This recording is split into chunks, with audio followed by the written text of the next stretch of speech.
Hi everyone, welcome back to my YouTube channel. I hope कि आप सब बहुत अच्छे होंगे। लास्ट पार्ट में हमने देखा था कि विंग और वांगजी के बारे में विंग के पेरेंट्स को भी सब कुछ पता चल गया था और उन्होंने उसे वांगजी से दूर रहने के लिए कहा था। दूसरी तरफ वांगजी ने अपने अंकल को कन्फ्रंट किया और उसने भी उन्हें विंग से दूर रहने के लिए कहा। नेक्स्ट डे विंग और जंगशा कॉलेज जाने के लिए तैयार हो गए थे और वो हॉल में आए जहाँ पर उसके पेरेंट्स पहले से ही बैठे हुए थे। विंग ने जंगशा से बात करने की कोशिश की लेकिन वो अभी भी उससे बात नहीं कर रहा था। नीचे आकर जंगशा ने अपने पेरेंट्स से कल रात के इंसिडेंट के बारे में पूछा कि वो सब कुछ क्या था और किसने उन्हें भेजा था, लेकिन जियांग फेंगमियान ने उसकी बात टाली। जंगशा कहता है, मदर फादर कुछ महीने पहले भी आप इसी बात को लेकर झगड़ रहे थे ना। मैडम यू कहती है, जियांग शेंग जब तुम्हें चुप रहने को कहा है तो तुम्हें बात समझ में क्यों नहीं आती। नाश्ता करो और अपने कॉलेज जाओ।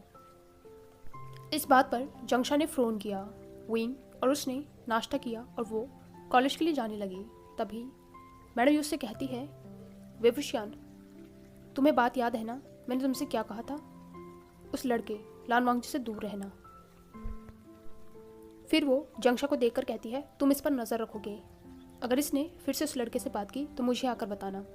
लेकिन जंगशा जो कि विंग से पहले ही नाराज़ था, उसने कह दिया कि उसे इससे कोई भी मतलब नहीं है, ये जो भी करे ये इसकी प्रॉब्लम है।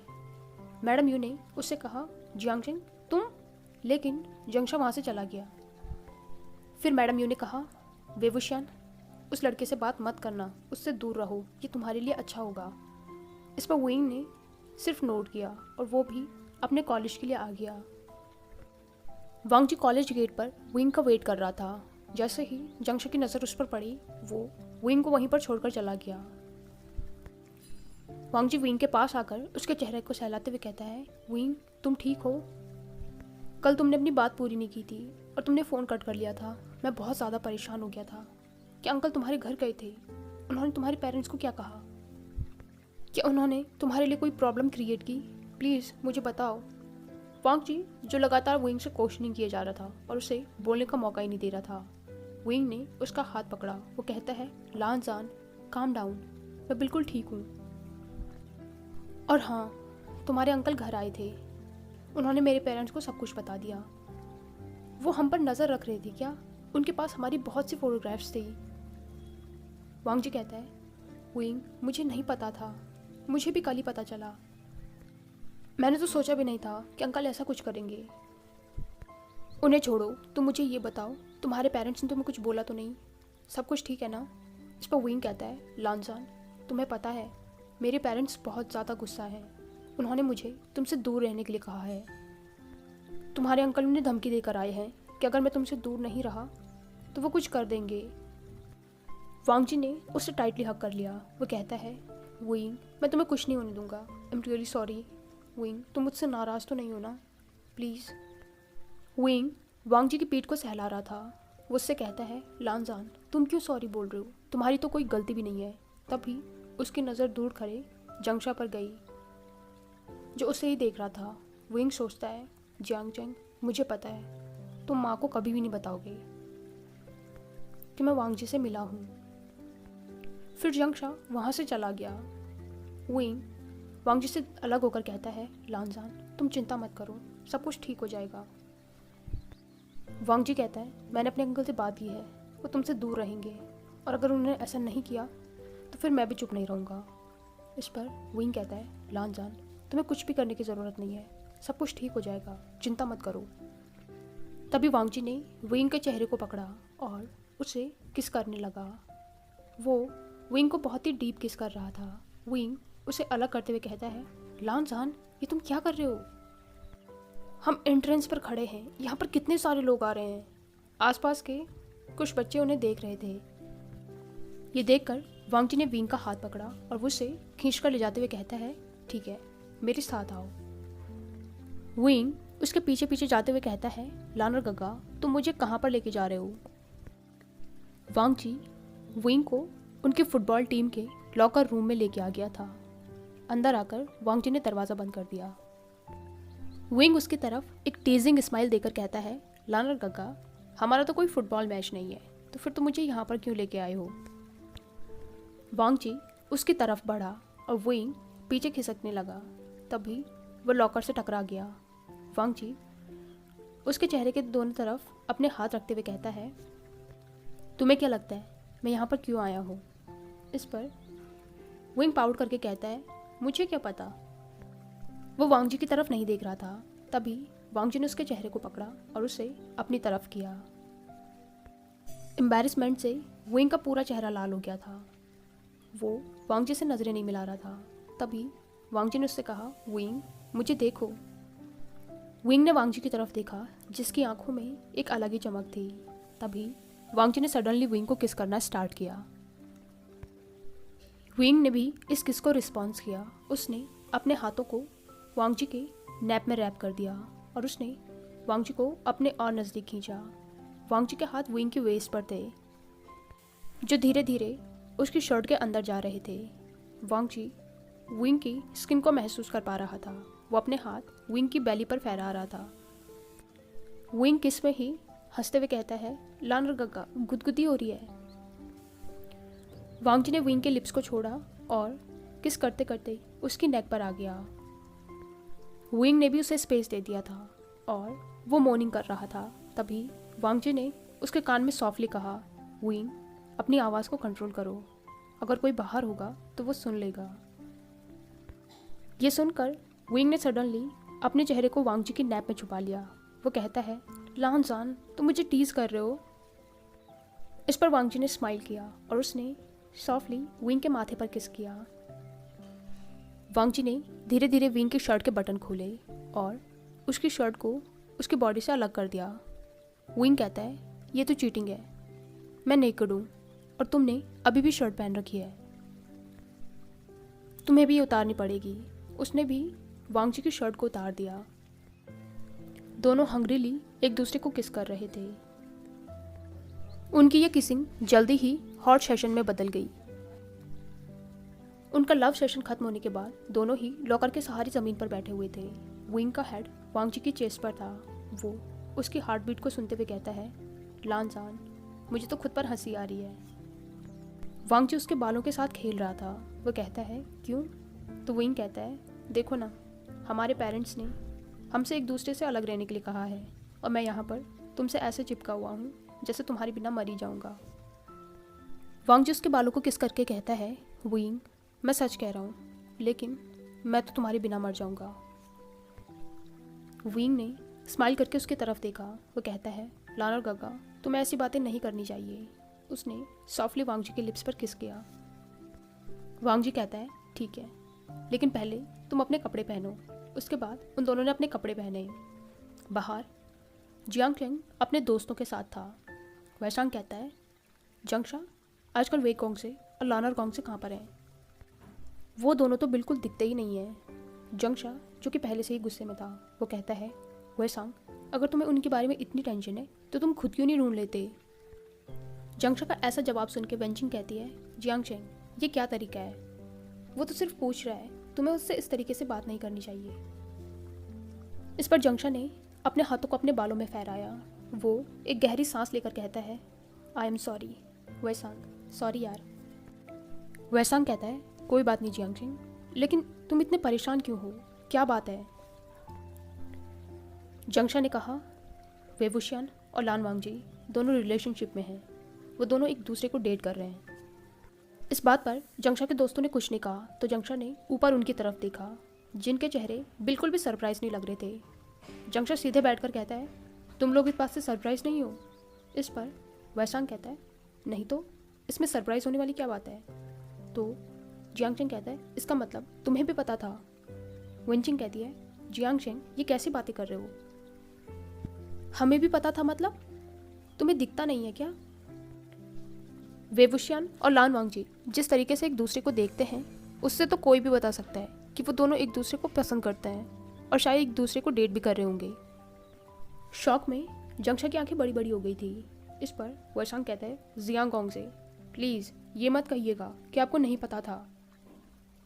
इस पर जंगशा कहता है, ओह गॉड, मैं इतना बड़ा इडियट कैसे हो सकता हूँ? तुम सब ने नोटिस कर लिया था, लेकिन मैंने क्यों नहीं किया? वेंचिंग हंसते हुए कहती है, जियांग चेंग, प्यार के मामले में तुम बिल्कुल बेवकूफ़ हो। हमें तो लगा था कि तुम्हें भी पता होगा। मतलब हम दोनों तो बहुत टाइम से ही ऑब्जर्व कर रहे थे कि शायद वो दोनों रिलेशनशिप में हैं। वैसांग कहता है, तो जियांग चेंग तुम इसलिए परेशान हो कि वो दोनों रिलेशनशिप में हैं। इस पर जियांग चेंग कहता है, वो एक बात है।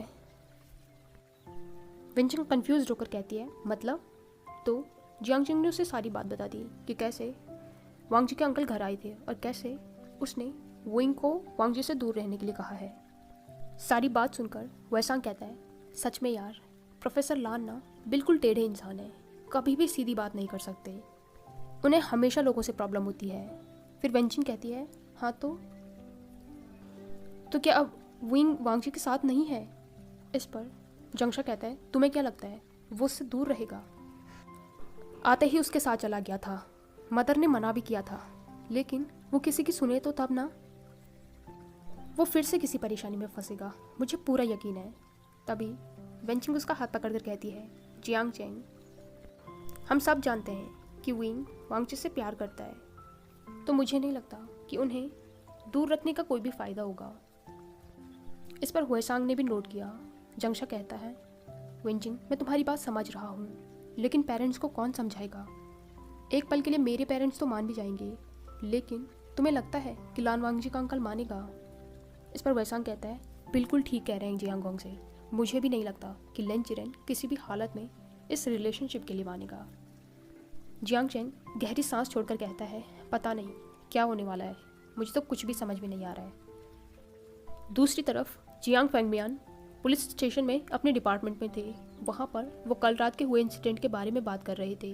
तभी उनके पास उनका एक सुपीरियर आकर कहता है, फेंगमियान, तुम्हारा शक बिल्कुल सही था। तुम्हारे घर पर जो पार्सल आया था वही पार्सल तुम्हारे कलीग के घर पे भी गया था, जो तुम्हारे साथ वेन रूहान का केस हैंडल कर रहा है।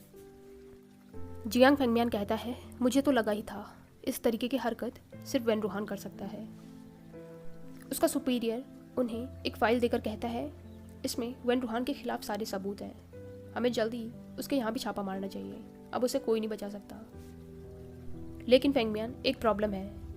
इस पर जियांग फेंगमियान कहते हैं, क्या? तो उनके सुपीरियर कहते हैं, तुम्हारे साथ जो दूसरा ऑफिसर उसका केस हैंडल कर रहा था, उसने इस केस को छोड़ दिया है। फेंगमियान कहता है, लेकिन क्यों? तो उनका सुपीरियर कहता है, फेंगमियान, वो कह रहा था कि जैसे धमकी कल आई है वैसे ही उन्हें पहले भी मिली थी और वो अपनी फैमिली को किसी भी तरीके के खतरे में नहीं डालना चाहता है। इस पर फेंगमियान कहता है, मैं समझ सकता हूँ, मुझे भी वेन रूहान ने 2 बार धमकी दे दी है। डर तो मुझे भी अपनी फैमिली के लिए लग रहा है, लेकिन उसे इस तरीके से खुला छोड़ना भी सबके लिए खतरा ही होगा। उनके सुपीरियर इस बात पर नोट करके कहते हैं, तुम बिल्कुल ठीक कह रहे हो, उसे पकड़ना ज़रूरी है। सारे सबूत तुम्हारे पास हैं, तुम्हें डिसाइड करना है कि तुम उसे अरेस्ट करोगे या फिर नहीं। इस पर जियांग फेंगमियान कहता है, बिल्कुल, जब हमारे पास सभी सबूत हैं तो हम उसे क्यों छोड़ेंगे। तभी वहाँ पर जो दूसरा ऑफिसर खड़ा था वो कहता है, सर, लेकिन आपको अपनी फैमिली का ध्यान रखना पड़ेगा। आप जानते हैं वेन रूहान कितना ज़्यादा खतरनाक है। भले ही वो अरेस्ट हो भी जाए, लेकिन उसके लोग हर जगह फैले हुए हैं, वो आपको निशाना बना सकते हैं। जियांग फेंगमियान कहता है, मैं जानता हूँ, लेकिन अपनी ड्यूटी करना भी तो ज़रूरी है ना। फिर वो कहता है, टीम तैयार करो, हम उसके यहाँ पर छापा मारेंगे। इसके बाद वो लोग वेन रूहान की कंपनी की तरफ चले गए उसे अरेस्ट करने। वेन रूहान को अरेस्ट कर लिया गया था। वो जियांग फेंगमियान की तरफ देखकर कहता है, डिटेक्टिव जियांग, आप बहुत ज़्यादा ज़िद्दी हैं। आपको इतनी बार समझाया, लेकिन फिर भी आपकी समझ में बात नहीं आती है ना। लेकिन जियांग फेंगमियान ने उसकी बात का कोई भी जवाब नहीं दिया और बाकी डिटेक्टिव उसे लेकर पुलिस स्टेशन आ गए। तभी जियांग फेंगमियान ने अपने जेब से अपना फ़ोन निकाला और अपने घर फ़ोन किया। घर में मैडम यू ने फ़ोन उठाया। जियांग फेंगमियान कहता है, यू? तो मैडम यू कहती है, हाँ कहिए। फेंगमियान कहता है, वेन रूहान को अरेस्ट कर लिया गया है, कल रात की धमकी उसी ने भेजी थी। वैसे बच्चे कहाँ पर हैं? मैडम यू कहती है, जंगशा और विंग तो कॉलेज गए हुए हैं, लेकिन यानली घर पर ही है। फेंगमियान कहते हैं, ठीक है, मैं थोड़ी देर में घर आता हूँ। इस पर मैडम यू ने कहा, ठीक है, अपना ध्यान रखिएगा। विंग और वांग जी लॉकर रूम से वापस अपनी क्लासेस की तरफ आ रहे थे। उन दोनों ने अभी भी एक दूसरे के हाथ पकड़ रखे थे। वो कॉरिडोर में जा ही रहे थे कि तभी सामने से लेन चिरेन आ गया। लेन चिरेन को देखकर विंग थोड़ा नर्वस हो गया था, लेकिन वांग जी बिल्कुल भी नहीं डरा और उसने विंग का हाथ टाइटली पकड़े रखा। लेन चिरेन बहुत ही ज़्यादा गुस्से में उन दोनों को देख रहा था, पर वांग जी ने कुछ भी रिएक्ट नहीं किया। वो दोनों आगे बढ़ने ही वाले थे कि तभी लेन चिरेन ने कहा, वांग जी, मुझे तुमसे कुछ ज़रूरी बात करनी है। वांग जी रुक गया। उसने मुड़कर अपने अंकल को देखा। तभी लेन चिरेन विंग को देखकर कहता है, तुम जा सकते हो। लेकिन वांग जी ने विंग का हाथ नहीं छोड़ा। वांग जी कहता है, अंकल, आप विंग के सामने कह सकते हैं। मुझे पता है कोई बात इतनी भी ज़रूरी नहीं होगी कि वो विंग के सामने आप नहीं कह सकते। ये सुनकर लेन चिरेन ने फ़ोन किया, लेकिन फिर भी उसने वांग जी से कहा, वांग जी, तुमसे बहुत ज़रूरी काम है, इसलिए मेरे साथ घर आओ। वांग जी कहता है, ज़रूरी काम? लेकिन क्या? लेन चिरेन कहता है, मैंने कहा ना, घर चलो। तभी वांग जी ने विंग की तरफ देखा। विंग नोट करके कहता है, लानसान, तुम जाओ, मैं ठीक हूँ। वांग जी विंग का हाथ छोड़कर कहता है, अगर तुम्हें कुछ भी चाहिए होगा तो मुझे कॉल करना, कोई भी बात हो मुझे कॉल करना। विंग ने नोट किया। इसके बाद वांग जी लेन चिरेन के साथ अपने घर के लिए निकल गया और विंग अपने दोस्तों के साथ कैंटीन की तरफ गया। जैसे ही हुएसांग की नज़र विंग पर गई, वो हाथ हिलाकर कहता है, वे गोंग से, इधर। विंग उनके पास आ गया। वो जंगशा के बगल में बैठ गया। जंगशा, जो कि अभी भी उसे देखकर फ़ोन कर रहा था। वेंचिंग कहती है, वेवुशियान, हमने सुना कि तुम लान वांग जी को डेट कर रहे हो। इस पर विंग ने जंगशा की तरफ देखा, जो अभी भी उसकी तरफ नहीं देख रहा था। विंग ने नर्वसली अपने दोस्तों की तरफ देखकर स्माइल किया। तभी वेंचिंग उसके हाथ पर मारकर कहती है, इतना नर्वस क्यों दिख रहे हो? तुम तो ऐसे रिएक्ट कर रहे हो जैसे किसी को पता ही ना रहा होगा। तुम्हारी हरकतों से तो हमें पहले ही पता चल गया था कि तुम दोनों के बीच में कुछ तो चल रहा है। विंग उनसे कहता है, वो आई एम सॉरी, मैंने तुम लोगों को नहीं बताया। वो इस पर वेसांग कहता है, वे गोंग से, कोई बात नहीं, ये आपका पर्सनल मैटर है, आप जब भी कंफर्टेबल होते तब बताते। वेंचिन कहती है, वैसे लान वांग जी कहाँ पर है? इस पर विंग ने कहा, वो प्रोफेसर लॉन को उससे कुछ काम था, इसलिए वो उसे लेकर घर चले गए हैं। जंगशा गुस्से में कहता है, तो तुम यहाँ पर क्या कर रहे हो? तुम उसके पीछे नहीं गए? तो वेंचिन गुस्से कहती है, जियांगचेंग, ये क्या तरीका है? जियांगचेंग ने दूसरी तरफ देख लिया। तभी वेसांग कहता है, जियांग गोंग से, आप इस तरीके से क्यों कर रहे हैं? वे गोंग से और लानर गोंग से तो हमारे दोस्त हैं, हमें तो उनके रिलेशनशिप को एक्सेप्ट करना चाहिए और उसकी रिस्पेक्ट भी करनी चाहिए, और हमें तो उनका साथ भी देना चाहिए। विंग स्माइल करके उससे थैंक यू कहता है। तभी जियांगचेंग ने कहा, मदद करूं? इनकी मदद करूं? मुझे इन दोनों के रिलेशन के बारे में कुछ भी पता नहीं था, ये लोग तो मुझ पर भरोसा भी नहीं करते हैं। विंग उसकी तरफ देखकर कहता है, जियांगचेंग, ऐसा कुछ भी नहीं है, मैं बस सही टाइम का इंतज़ार कर रहा था। जंगशा उसके कंधे पर मार के कहता है, सही टाइम? कौन सा सही टाइम? विंग ने कुछ भी नहीं कहा तो जियांगचेंग कहता है, हो गया, तुम्हारा यही सीन है, जब भी तुमसे कुछ पूछो ना तुम्हारा मुंह बंद हो जाता है। विंग फिर भी खामोश रहा तो जंगशा ने उसका हाथ पकड़कर कहा, अब इस तरीके से मुंह मत बनाओ, गलती तुमने की है और मुंह भी तुम ही बना रहे हो। विंग ने उसकी तरफ देखा और स्माइल किया तो जियांगचेंग कहता है, मेरे सामने इस तरीके से हंसो मत, मुझे बहुत गुस्सा आता है। लेकिन अब विंग को पता था कि जियांगचेंग उससे नाराज़ नहीं है, इसलिए वो अपनी सीट से उठा और उसने पीछे से जंगशा को टाइटली हग कर लिया। वो उससे कहता है, जियांगचेंग, तुम वर्ल्ड के बेस्ट ब्रदर हो। जंगशा उसे अलग करने की कोशिश कर रहा था, लेकिन विंग ने उसे बिल्कुल भी नहीं छोड़ा। कुछ दिनों तक सब कुछ ठीक रहा। विंग और वांग जी अभी भी साथ में थे। अब जंगशा भी विंग से बात करने लग गया था। एक दिन विंग ऐसे ही जंगशा के साथ बैठा हुआ था, तभी उसे एक कॉल आया। विंग कॉल पर बात करके जल्दी से उठते हुए कहता है, जियांगचेंग, मुझे बहुत ज़रूरी काम है, मैं अभी आता हूँ। जंगशा उससे कहता है, लेकिन तुम जा कहाँ पर रही हो? इस पर विंग कहता है, मैं आके तुम्हें बताऊँगा, अभी मुझे जाना है। जाते जाते विंग ने वांग जी को भी कॉल किया। वांग जी कहता है, विंग, तुम ठीक हो? इस पर विंग कहता है, लानजान एक प्रॉब्लम हो गई है। विंग बहुत तेज से सांसें ले रहा था। वांग जी कहता है, विंग तुम कहाँ पर हो, इतना क्यों हाँफ रहे हो? विंग कहता है, लानजान मुझे एनिमल केयर सेंटर से कॉल आया था, लोबो कहीं खो गया है, वो 2-3 दिन से मिल नहीं रहा है, मैं वहीं पर जा रहा हूँ, अगर तुम्हारे पास टाइम है तो तुम भी आ जाओ। वांग जी उससे कहता है, विंग टेंशन मत लो, सब कुछ ठीक होगा, मैं थोड़ी देर में आता हूँ, तुम चलो। विंग कॉल कट करके एनिमल केयर सेंटर पहुँचा, जहाँ पर उन लोगों ने विंग को सारी बातें बताई कि कैसे 2-4 दिन से लोबो कहीं मिल ही नहीं रहा है। उन लोगों ने बहुत ढूंढा लेकिन उसका कुछ भी पता नहीं चल रहा है। विंग बहुत ज़्यादा परेशान हो गया था, लोबो ऐसे कहाँ जा सकता है। हाय एवरीवन, आई होप कि आपको ये पार्ट पसंद आया हो। अगर आपको ये वीडियो पसंद आई हो तो प्लीज़ इसे लाइक, कमेंट, शेयर और चैनल को पक्का से सब्सक्राइब कीजिए। Thank you.